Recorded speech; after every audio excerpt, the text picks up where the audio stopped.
She moved down the crowded hallway, her wheelchair gliding smoothly over the linoleum floor. The hum of chatter, lockers slamming, and sneakers squeaking made the corridor feel alive, but it also made it hard to focus. Every day felt the same, a mixture of routine and tension. She knew what was coming. Even before the first word was spoken, some of the students here saw her not as a person, but as an easy target. A way to make themselves feel stronger by putting her down. It didn't matter that she tried to keep her head down or avoid trouble. Their words and actions found her anyway. She had always been different. Born with a condition that made her rely on a wheelchair, she had to learn early that the world would treat her differently.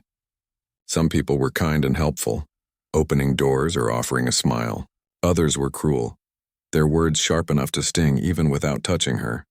She had grown used to whispers behind her back, snickers as she rolled past, and sometimes outright shouting. It hurt, yes, but it also made her stronger. She learned to read people quickly, to know when to ignore, when to walk away, and when to stand her ground. Today, as she wheeled past her lockers, she felt the familiar sense of dread. The group was already waiting, leaning against the walls, pretending to be casual. Their eyes followed her. She could hear the low murmurs and the way they exchanged looks that promised trouble. They were the same students who had harassed her before, the same ones who thought that being cruel made them powerful. She gritted her teeth but didn't show fear. Her father had taught her to carry herself with confidence no matter what the world threw at her. That was the first lesson he gave her. People often underestimated those who seemed vulnerable, and that was a mistake they would regret. The first taunt came quickly, as if rehearsed.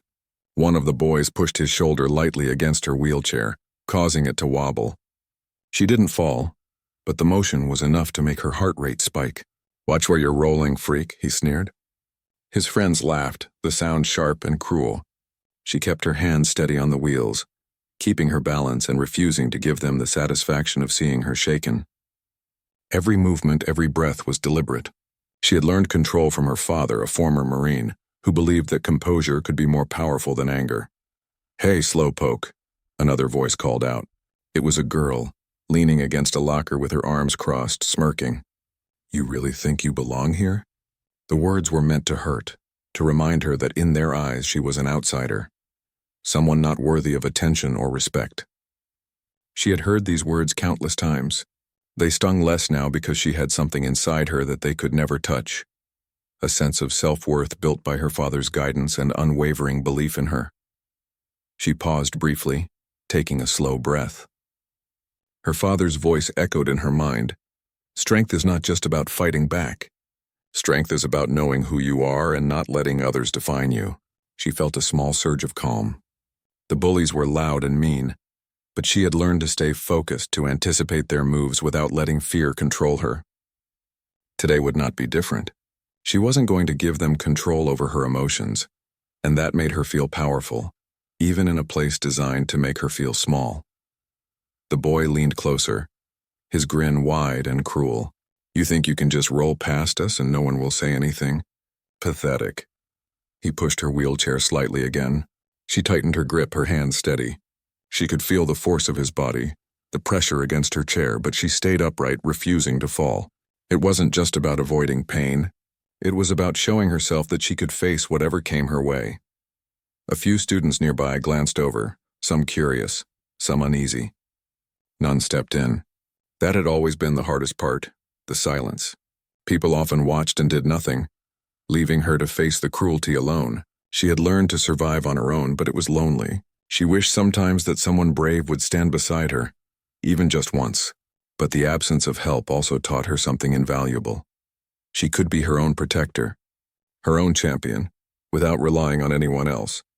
As the group grew bolder, one of the boys grabbed a notebook from her lap and held it up teasingly. "What's this?" "A diary full of excuses," he mocked. Her cheeks flushed with a mix of anger and embarrassment, but she kept her voice steady. "Give it back," she said quietly but firmly. There was no trembling in her tone, no hint of fear. The boy laughed, tossing the notebook onto the floor out of reach. His friends cheered him on, thinking they had won. She bent slightly in her wheelchair, using a technique her father had taught her, and picked up the notebook with a swift motion that surprised them. They didn't expect her to react so quickly, to remain composed. Their laughter faltered for a moment, replaced by confusion. She didn't say anything else. She didn't need to. Her eyes met theirs with a calm intensity that spoke louder than words. Finally, a teacher appeared at the end of the hall, calling out for students to move along. The bullies dispersed quickly, muttering under their breath, leaving her alone in the hallway. Relief washed over her, but it was brief. She knew tomorrow would be the same. Every day brought new challenges, new insults, and new opportunities to show strength. She wheeled herself to her next class. Each turn of the wheel a quiet statement. She was not broken, she was not weak, and she would not be defeated by those who sought to bring her down. When she got home that evening, the tension of the day followed her, but it was softened by the warm familiarity of her house. The walls were filled with photographs of her father in uniform, medals and memories of a life dedicated to discipline and service. She parked her wheelchair by the door, kicking off her shoes and sighed. The quiet hum of the house felt like a sanctuary. She knew her father would be home soon, and just the thought of seeing him, talking to him, learning from him, brought a sense of comfort she could not find anywhere else. When he arrived, the first thing he did was smile at her, kneeling beside her wheelchair. "How was your day?" he asked, not just out of routine but genuinely wanting to know. She hesitated, thinking about the bullies, the pushing, the insults. But she told him everything, from the moment they cornered her to the moment the teacher arrived. He listened carefully, nodding, his expression serious but calm. When she finished, he placed a hand on her shoulder and spoke in the way only he could. "I am proud of you. You handled that with discipline and control. That is true strength." He went on to teach her some new techniques, adapted for her abilities, showing her how to use her wheelchair and her own movements strategically. They practiced quietly in the living room, her small arms and sharp mind responding quickly to his guidance.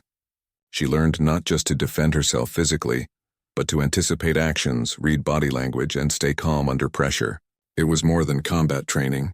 It was a lesson in resilience, courage, and self-confidence. Each movement was a reminder that she was capable of much more than the bullies believed. That night, as she lay in bed, the events of the day replayed in her mind. The taunts, the shoves, the laughter, they no longer seemed as heavy as before. Instead, she focused on what she had learned, what she had achieved. She had faced cruelty with courage. She had protected herself. She had survived without giving in to fear. And tomorrow, she would do it all again, stronger and wiser than today. She closed her eyes, feeling her father's lessons settle into her mind. The world could be cruel and unfair, but she had something many people didn't. The knowledge that she could stand tall, even when others tried to knock her down. That confidence was a shield, stronger than any barrier or weapon. She drifted to sleep, ready to face another day, ready to confront the bullies with calmness and strategy, and ready to prove that courage and resilience were qualities that could never be taken away. The next morning, she felt the weight of anticipation before even leaving her room. The hallway at school had become a battlefield she had to navigate every day, and she knew the bullies would be watching. Their faces flashed in her mind, smirks, sneers, laughter that cut deeper than any physical shove. She pushed herself out of bed, her wheelchair waiting at the foot, and went through her morning routine with careful precision. Breakfast was quiet, just her and the soft hum of the refrigerator, but her mind was already running through scenarios. She reviewed what her father had taught her the night before, how to stay calm, how to anticipate movements, how to use her wheelchair not just as a tool for mobility, but as a defensive instrument. When she arrived at school, the energy in the hallways was thick. Students moved in clusters, chatting and laughing, some rushing to class, some lingering near lockers, and there they were, the same group, huddled together near the main entrance. Their eyes followed her as she wheeled past, and a sneer spread across the leader's face. "Looks like the slow train is coming," he muttered, loud enough for his friends to hear. Laughter erupted, low and menacing. She ignored them, her hands steady on the wheels, rolling forward with purpose. Every movement was controlled. Every glance calculated. She refused to let fear dictate her actions. But this time they stepped closer, forming a blockade in the hallway. Their plan was obvious. They wanted to intimidate her, to make her feel trapped. She paused, considering her options, and then remembered her father's words. Use your environment to your advantage. Look for openings. Keep your head clear. She scanned the area quickly. The lockers could act as barriers. The hall was long, straight, giving her room to maneuver. She noticed a few students lingering nearby, watching but hesitant to intervene. She didn't need their help yet. She needed only her focus and training. The boy who had been the most aggressive yesterday stepped forward, leaning down so he was nearly eye to eye with her. "Going somewhere, freak?" he said, his voice dripping with mockery. His friends chuckled, and one reached out to push her wheelchair. She braced herself, ready to counter. Using a technique her father had shown her, she shifted the wheelchair slightly to the side, causing the boy to lose balance for a split second. It was small, subtle, but enough to make him pause. That hesitation was all she needed. She wheeled past him quickly, using momentum to move forward without giving him another chance to grab or push. The bullies looked shocked. They hadn't expected her to react with such precision. For the first time, she noticed a spark of doubt in their eyes. They were used to easy targets, people who froze, who panicked, who cried. But she didn't. She had trained her mind and body to respond, not react. That was the difference. And they could see it. It made them uneasy, though they would never admit it aloud. They followed her down the hallway, muttering under their breath, but they no longer looked confident. She had planted the seed of hesitation in them without saying a word. The bell rang and she wheeled into her first class, heart still racing but controlled. She tried to focus on her schoolwork, but the tension lingered. She knew the bullies were scheming, looking for the right moment to strike. She had learned to expect it, and that expectation was part of her strength. She stayed alert, watching for signs, listening for whispers, feeling every movement in her surroundings. It was exhausting, but she had learned to embrace it. Her father always said that awareness was as important as strength, that knowing your environment could be the difference between safety and danger. During lunch, she rolled into the cafeteria, finding a quiet corner away from the center of activity. She unpacked her lunch slowly, carefully observing the room. The bullies were already seated near the back, casting glances in her direction. She could feel their eyes on her, weighing her, trying to guess how she would react. She took a deep breath and reminded herself that she was in control. They could watch, they could whisper, but they could not touch her peace unless she allowed it. She started to eat slowly and deliberately, making eye contact with no one, letting her calm presence speak louder than any words. But her solitude was interrupted. The same boy from earlier approached, leaning on a nearby table. "What are you doing sitting there like you own the place, oh?" he said. His voice was loud enough for those at nearby tables to hear, meant to humiliate. She looked up, calm and composed, meeting his gaze steadily. She didn't flinch. She didn't look away. "Eating lunch," she said simply. Her voice was quiet but firm, a contrast to the chaos he tried to create. His friends snickered, expecting a reaction. But she gave them nothing. No anger, no fear, just quiet certainty. The boy's frustration grew. He tried to bump her wheelchair again, but she was ready. She leaned slightly to one side, using a maneuver her father had drilled into her memory, and avoided the push. The motion was subtle, almost invisible to an untrained eye, but it gave her the control. The boy stumbled slightly, catching himself, and her friends, her classmates, gasped softly, surprised at the balance and confidence she displayed. For the first time, the bullies felt that their intimidation might fail, and that thought terrified them more than anything she could do physically. After lunch, the day continued with classes that seemed longer than usual. Every step, every movement in the hallways was a reminder that she was constantly under scrutiny. Yet she didn't feel trapped. She felt prepared.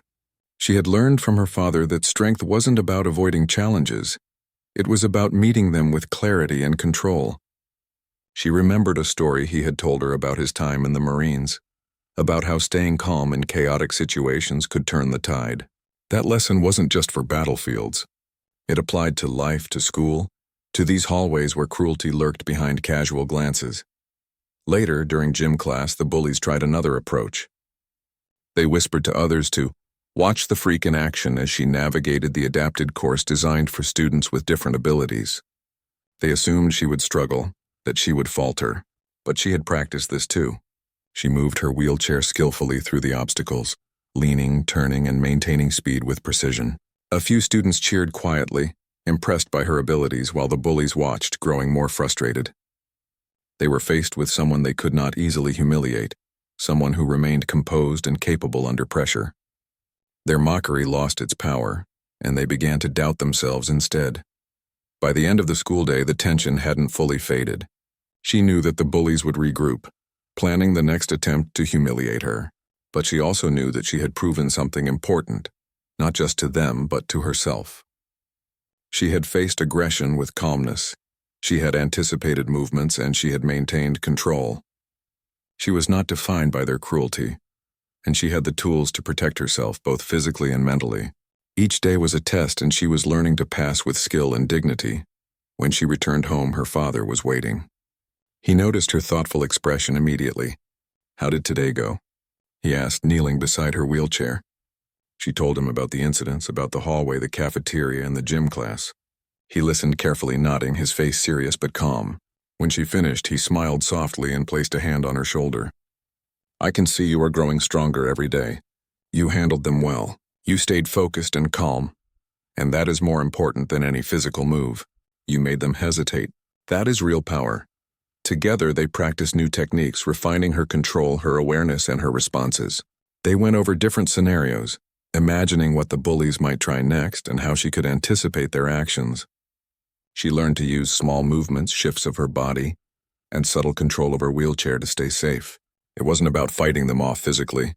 It was about strategy, awareness, and staying one step ahead. Every motion was deliberate. Every decision counted. And she could feel her confidence growing. As night fell, she sat by the window looking out at the quiet street. She thought about the day, the fear, the tension, the moments where she had stood her ground. She felt a sense of accomplishment. She wasn't just surviving. She was learning to master her environment, to turn moments of intimidation into exercises of focus and skill. She realized that the bullies had underestimated her in every way, not knowing what she had learned from her father, not knowing the discipline and preparation behind her calm demeanor, and that gave her quiet satisfaction. Before bed, she spoke with her father about what might come next. He reminded her that courage was not the absence of fear, but the ability to move forward despite it. He told her that every day presented a new opportunity to practice resilience, to strengthen her mind, and to demonstrate that she could face challenges with grace and skill. She felt ready for tomorrow. She knew the bullies would continue, but she also knew she was no longer the same person who had first entered the school hallways months ago. She was stronger, more confident, and prepared for what was to come. As she drifted off to sleep, her thoughts were not of fear but of strategy, of strength, of the quiet satisfaction of knowing that she could meet cruelty with composure, that she could anticipate and counter intimidation without losing herself. The day had been hard, but she had emerged stronger, sharper, and more aware. The day began with a quiet tension that seemed heavier than usual. She knew that the bullies were planning something bigger than the usual taunts in the hallways. Their glances had been sharper over the past few days, filled with impatience and frustration. As if they were searching for a way to finally break her, she rolled down the hall slowly, observing the crowd of students moving between classes. Every whisper, every smirk, every side glance carried a hidden threat. She could feel it in the air. She had learned to read these signs, to anticipate the moment when words would turn into actions. Her father's lessons echoed in her mind. Stay aware. Keep your head clear. Always anticipate before you react.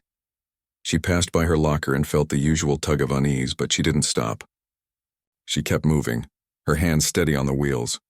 Today she decided she would not give them the satisfaction of showing fear or hesitation. The bullies were waiting as expected, their usual corner in the hallway a trap.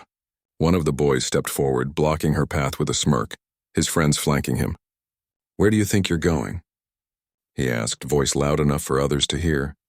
She looked directly at him, calm and measured, and said nothing. She didn't need words to make her point. Her posture, her steady hands, the controlled movement of her wheelchair spoke volumes. The boy leaned in slightly, trying to intimidate her. He reached out, attempting to tip her wheelchair. She shifted smoothly, using her weight to counter the push just as her father had taught her. The motion was precise, controlled, almost invisible, but it worked. He stumbled slightly, losing balance, and a few students glanced over, surprised at her composure. The bullies froze for a moment, taken aback. They had expected her to panic, to shout, to struggle. Instead, she had met their aggression with calm precision, and that made them uneasy. Her mind raced, not with fear but with strategy. She knew they would not stop at just a shove this time. They were growing bolder, planning to humiliate her in front of others. She anticipated their moves, predicting each shove, each step, each attempt to intimidate. Her wheelchair became an extension of herself, a tool for balance and maneuvering. She used it cleverly, leaning, shifting, and moving in ways that made it impossible for them to corner her completely. She had trained her mind and body to respond fluidly, and that gave her a quiet confidence the bullies could not see. By mid-morning, the tension followed her into class. She tried to focus on her studies, but the awareness never left her. Every footstep in the hallway outside, every laugh, every whisper, reminded her that the bullies were always nearby. She had learned to compartmentalize, to remain attentive but not let anxiety take control. Her notes and assignments became small anchors, grounding her in the present while her mind scanned for threats. She could not ignore the reality, but she also refused to be consumed by it. Her father's voice repeated in her thoughts, "Strength is not just muscle. Strength is calmness under pressure." At lunch, she wheeled into the cafeteria, scanning for the usual group. They were already there, seated at a table in the back, huddled together, their eyes tracking her movements. Their expressions were sharper now, less playful, more frustrated. They whispered among themselves, casting glances her way, plotting. She noticed a few students looking at her with curiosity, some unsure whether to intervene. But she didn't need help yet. She had what she needed: her awareness, her training, and her resolve. The boy who had tried to push her yesterday approached again, leaning on the edge of a table. "You think you're smart?" he said, voice dripping with contempt. "You think you can just roll past us and we won't do anything?" She looked up at him, steady, calm, and said simply, "I'm not afraid." His face twitched slightly, a flicker of surprise at her words. Not fear, not anger, just calm certainty. That was something he had never encountered before. He hesitated for a moment, trying to find a response, and that hesitation made him uncertain. They tried a different tactic. Instead of shoving, they whispered to other students, spreading rumors, trying to make her look ridiculous. But she ignored them. She had learned to focus on what she could control and let go of what she could not. Each time she felt the sting of words, she reminded herself that her worth was not determined by their cruelty. Her father's training had taught her more than just physical maneuvers. It had taught her resilience, the ability to stay steady under pressure, to respond with calmness and strategy rather than fear or anger. The afternoon brought gym class, and with it, a new challenge. The teacher set up an obstacle course, adapted for students with different abilities, and she moved through it with precision. The bullies watched, expecting her to struggle, to falter, to become a spectacle, but she navigated the course expertly, leaning, turning, and using her wheelchair to her advantage. Each maneuver was deliberate, controlled, and it drew attention. A few students watched with admiration, seeing her not as vulnerable but as capable, focused, and unshakable. The bullies' frustration grew with each obstacle she passed without difficulty. They were losing control, and that thought made them more reckless, more desperate to assert dominance. By the end of the day, she could feel the tension building toward a confrontation. The bullies had been testing her patience, her reactions, her limits, and she had responded with strategy and calm. But she knew they would escalate. They were not satisfied with small victories. They wanted a moment of public humiliation. She wheeled herself to her last class, thinking ahead, planning. She imagined possible scenarios, predicting their actions and preparing responses. Each possibility she considered added to her confidence. She was not just reacting. She was planning, anticipating, and staying in control. When she got home, the weight of the day settled on her, but it was lighter than usual. She knew she had handled herself well. Her father was waiting, as always, with a calm presence that made her feel grounded. She told him everything: the whispers, the shoves, the looks, and the calculated moves she had made to stay safe. He listened carefully, nodding, his expression serious but approving. "You are growing stronger every day," he said. "You stayed calm, you anticipated their actions, and you maintained control. That is real power. Not brute force, but strategy, awareness, and courage." They practiced together that evening, going over techniques she could use if the bullies escalated. They worked on her posture, her positioning, her balance, and her mental focus. Her father emphasized that strength was as much about the mind as the body, and each practice session reinforced that lesson. She learned to anticipate movements, to use her wheelchair cleverly, and to respond without fear or hesitation. Each day of preparation made her more confident, more aware, and more capable. As night fell, she sat by the window, looking out at the quiet street. The school day's events replayed in her mind. The moments of tension, the times she had shifted to avoid a shove, the moments when the bullies hesitated. She felt a quiet sense of pride. She had not just survived. She had navigated the day with awareness, strategy, and calmness. She realized that the bullies had underestimated her, assuming that her disability made her weak. They had been wrong, and that realization filled her with quiet satisfaction. She spoke with her father about what might come next. He reminded her that courage was not the absence of fear, but the ability to act despite it. He told her that the bullies would likely continue to escalate, searching for a moment to humiliate her publicly. That knowledge didn't scare her. Instead, it sharpened her focus. She began to think about strategies, ways to protect herself and ways to maintain control if the confrontation grew more serious. Her mind was calm, her focus precise, and her confidence solid. Before bed, she reflected on the lessons she had learned from the past few days. She realized that strength was not about overpowering others, but about staying steady under pressure. It was about anticipating threats, maintaining composure, and responding with strategy rather than emotion. She had practiced these lessons all day, and she felt herself growing stronger, more capable, and more aware. She understood that the bullies would continue to test her, but she also knew that she had the skills, the mindset, and the preparation to face whatever came next. As she drifted off to sleep, she felt a quiet sense of readiness.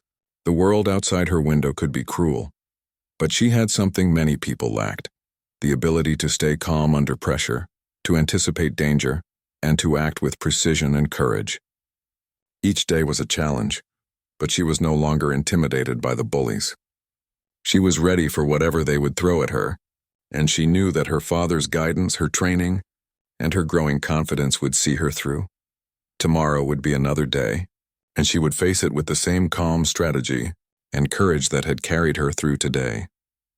She was not just surviving the school hallways. She was mastering them, learning how to turn threats into lessons and fear into focus. The bullies had underestimated her, and that mistake would become increasingly clear to them as they realized that she could not be broken so easily. The morning felt heavier than usual. She knew the bullies were planning something bigger, and the air in the hallways seemed charged with tension. Students moved past her, some whispering, some glancing nervously, and she could feel the eyes of the bullies on her as soon as she entered the building. They were waiting, no longer content with simple words or small shoves. Today they wanted a spectacle, a moment that would embarrass her in front of the entire school. She wheeled herself forward, calm and steady, anticipating their moves before they even made them. As she approached her locker, the usual group was already gathered nearby. The boy who had tried to push her earlier yesterday stepped forward, his grin wide, but there was a flicker of uncertainty in his eyes. His friends flanked him, circling as if preparing for an attack. They underestimated her before, but they were beginning to realize that she was different. She didn't panic. She didn't flinch. She had trained herself to be prepared, to anticipate, to respond calmly. Her father's voice ran through her mind. Control your fear. See the danger before it reaches you. Stay one step ahead. The boy reached out, attempting to grab her wheelchair. She shifted slightly, leaning her weight strategically, using the design of the chair to block his attempt. It was subtle but effective. He stumbled slightly and the others hesitated, unsure how to proceed. She wheeled forward slowly, deliberately keeping her posture strong. She met their gaze steadily, letting them know she would not be intimidated. The silence stretched for a moment, broken only by the shuffle of feet and quiet murmurs from students nearby. The bullies were losing confidence, though they would never admit it out loud. Suddenly, one of the girls in the group tried a different tactic. She began whispering loudly enough for others around to hear, spreading rumors, attempting to make her feel humiliated. The words were cruel, twisted, meant to provoke a reaction. She ignored them, keeping her focus on her path, her surroundings, and her calm breathing. She knew that showing anger or fear would give them power. Instead, she maintained her composure, her hands steady on the wheels, her eyes forward. Every movement was calculated, controlled. She was not just reacting. She was preparing. The bell rang, signaling the end of the morning period, and the hallway began to fill with students moving to their next class. The bullies tried to herd her into a narrow corridor, their plan clear. They wanted to corner her, to isolate her from others so they could carry out their public humiliation. She anticipated the maneuver instantly. Using a technique her father had taught her, she leaned and shifted her wheelchair just enough to avoid being trapped, rolling forward with momentum that gave her control of the situation. The boy in front of her stumbled slightly and a few students paused to watch. She didn't falter. She didn't stop. The tension escalated as they tried again, this time more aggressively. One of the boys grabbed at the side of her chair, attempting to tip it. She countered immediately, pressing against the wheels, using her weight strategically to maintain balance. It was precise, controlled, and executed without panic. The movement surprised them and they hesitated, unsure how to continue. She saw the flicker of fear in their eyes, the first sign that they were losing the psychological advantage they had assumed they held. She remained calm, letting the weight of her composure create doubt in their minds. By lunchtime, the bullies had escalated their plan further. They whispered to others, trying to gather a crowd, hoping to turn her into a spectacle in front of more students. But she was ready. She chose a corner of the cafeteria that allowed her a clear line of sight to everyone around her. She remained observant, scanning for threats and reading body language carefully. She wasn't afraid. She was prepared. Every glance, every movement, every moment of tension had been training for this. Her father's lessons about awareness, strategy, and composure were more than theory. They were her armor. As the bullies tried to approach, she used subtle maneuvers to maintain space and control. She shifted her chair slightly, positioned herself strategically, and maintained a calm, steady presence that drew attention. Other students began to notice her poise, the way she moved through threats without panic, the way she maintained control despite the bullies' aggression. A few whispered encouragement to her, surprised by her confidence and skill. She felt a quiet satisfaction. She wasn't just surviving this confrontation, she was managing it. The bullies grew more reckless, frustrated by their inability to provoke her. One of the boys lunged slightly, attempting to grab her notebook. She responded quickly, using her momentum and positioning to protect her belongings. The motion was controlled and efficient, surprising him. He stumbled back and the group's energy shifted from aggressive confidence to uncertainty. They had assumed they could dominate her easily, but each attempt was being met with calm, precise resistance. They were losing control and it terrified them more than any single movement could. When the final bell rang, signaling the end of the school day, the bullies attempted a last-ditch effort. They planned to corner her near the school exit, thinking that with no one around they could intimidate her publicly without intervention. But she anticipated their plan. She had memorized the layout of the hallways, the timing of passing students, and the likely movements of the bullies. She positioned herself strategically, keeping clear paths for escape and maintaining a controlled pace. Each movement was deliberate, each decision calculated. They could not catch her off guard. As she approached the exit, the bullies moved forward, trying to block her. She met their aggression with precision. She shifted her weight, maneuvered her wheelchair cleverly, and maintained balance under pressure. The boy at the front stumbled slightly, losing coordination. She wheeled past him confidently, and the others hesitated, unsure how to proceed. At that moment, a group of teachers arrived, noticing the tension and the confrontation. The bullies froze, realizing that their plan had failed. Their confidence shattered. They dispersed quickly, muttering under their breath, leaving her unharmed but victorious. Back home, she could feel the adrenaline slowly fading, replaced by a quiet pride. She knew that today had been a turning point. She had faced their escalation, anticipated their moves, and maintained control throughout the day. She had shown courage, strategy, and resilience, and she could feel herself growing stronger with every challenge. Her father was waiting, as always, with a calm, supportive presence. She told him about the day, from the hallway confrontations to the cafeteria and the school exit. He listened, nodding, his expression serious but proud. "You handled that perfectly," he said, kneeling beside her. "You stayed calm, you anticipated their moves, and you maintained control. That is strength. Not just physical strength, but the strength of mind and courage. Remember, this is only the beginning. They may continue to test you, but you are ready." His words were reassuring, but also a reminder that vigilance would always be necessary. She absorbed them, feeling more confident, more prepared for future challenges. Together, they practiced new scenarios that evening, imagining the next level of escalation. They focused on refining her movements, her positioning, and her mental awareness. She learned to anticipate not just immediate actions but also patterns and strategies, staying one step ahead. Each practice session reinforced the lessons of the day and built her confidence. She realized that preparation and anticipation were as important as courage and composure. As night fell, she reflected on the day. The bullies had attempted to humiliate her, to assert control, and to instill fear. But she had met every challenge with calm, strategy, and resilience. She realized that their power over her was an illusion. They could only affect her if she allowed them to. Her strength came not from brute force but from awareness, discipline, and courage. She felt a quiet pride in herself, a sense of readiness for whatever tomorrow might bring. She spoke with her father about what had happened and what might come next. He reminded her that courage was not the absence of fear, but the ability to act despite it. He emphasized that awareness, composure, and anticipation were her greatest tools.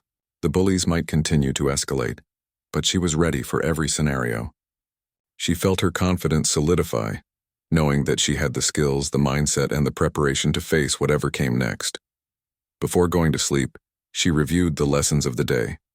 She had remained calm under pressure, anticipated threats, and maintained control of her environment. She had navigated multiple attempts to humiliate her, using strategy and composure to protect herself. Each moment had been an exercise in awareness, courage, and resilience. She understood that the bullies had underestimated her, assuming that her disability made her weak. They had been wrong, and that knowledge brought her quiet satisfaction. As she drifted off to sleep, she felt a sense of readiness.